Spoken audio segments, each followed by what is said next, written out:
Basketball is played all around the world in places like high school gyms, parks all over the world, and pro arenas.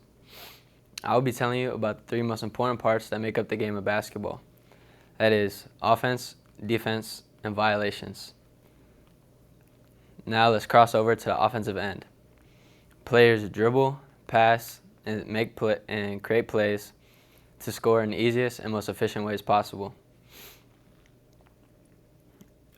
Specific ways you can score and shot types are field goals. Those are what you can see in the green. Those are below the three-point line, and those are worth 2 points, and they're easier to make instead of three-point shots, which are farther, which you can see in red, which is behind the three-point line, which is worth only 3 points. When you get fouled, another way to score is at the free throw line when you get fouled. When you get fouled, when you shoot at a free throw line and you get fouled, it is when you shoot two because you get fouled and you shoot 2 free throws if you shoot a 2-point field goal. If you shoot a 3-point field goal, you will get 3 shots.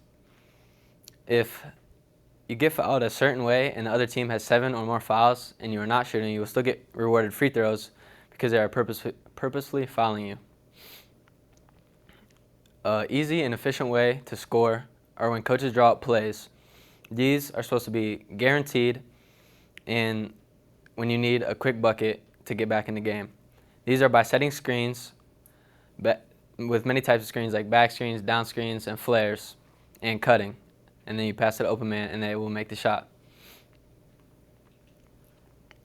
The screen is when your biggest guy, the center, comes up and gets set and cannot move and hits the person that is guarding you, and then creates you a little bit of space to get open and find the man that is open for the shot, or you can take the shot yourself. Passing is one of the biggest parts of offense, even though people like to score the ball themselves. Passing is very quick, and it makes defenses rotate so that they cannot guard you so easily. This is all according to Under Armour basketball. Now let's slide to the defensive end. Contesting shots, rebounding, and getting steals are the 3 biggest things that make up defense.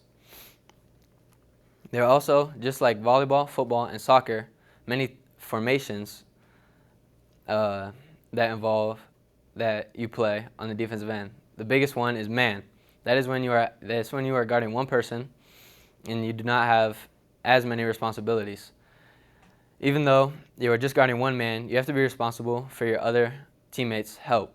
Like when the person you're guarding does not have the ball, you still have to be in the gap or in help when you are not guarding the ball. Another type is zone.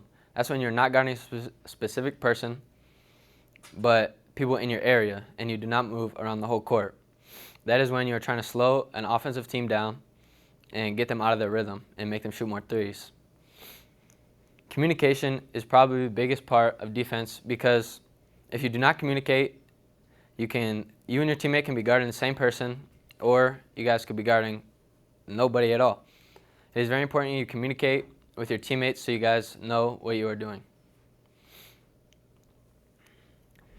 Switching when you are a man is also very common instead of just staying with your man. If you switch, that is when you have to communicate. Switching is when you get screened or get hit, you yell out switch to your teammate, and that's when you take his offensive player and he will take yours. It's just like being that responsible friend. Now, that is according to USA Basketball. Now let's travel into the violations. The most common type is a travel. That is when you take 2 or more steps with the basketball and while you are not dribbling, which you cannot do because you cannot just run around with the basketball. Another very common type of violation is a double dribble. That is when you are dribbling and you pick up the basketball and then put the basketball down again. You are not allowed to just fake the defender out and then pick up the ball again.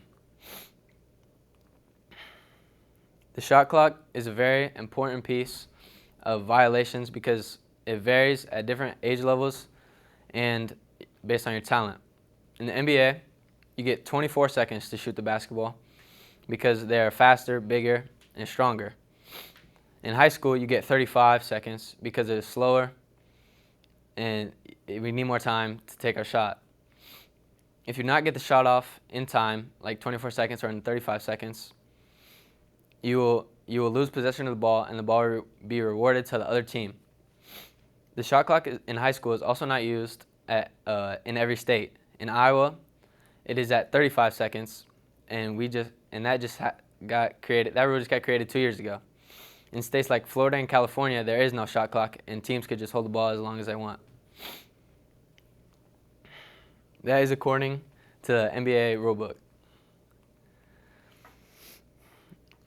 Now that I've took you through the offense, the defense, and the violations, where the offense scores the ball, the defense tries to stop the other team from scoring the ball, and violations make sure that the game is being played the right way.